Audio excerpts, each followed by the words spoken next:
What's the meaning of capercaillie?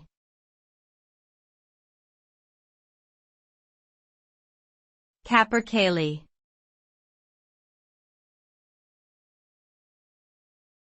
Capercaillie.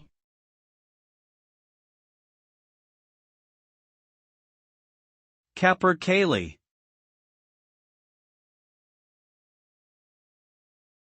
Capercaillie.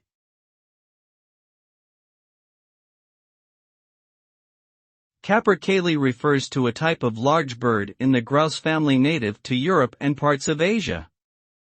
They are known for their distinctive mating displays, which involve males puffing out their chests and fanning their tails while making a series of calls. The word is derived from the Old French capercaillie, which means wood rooster. Today, capercaillie populations are threatened due to habitat loss and hunting. Conservation efforts are underway to protect these unique and important birds.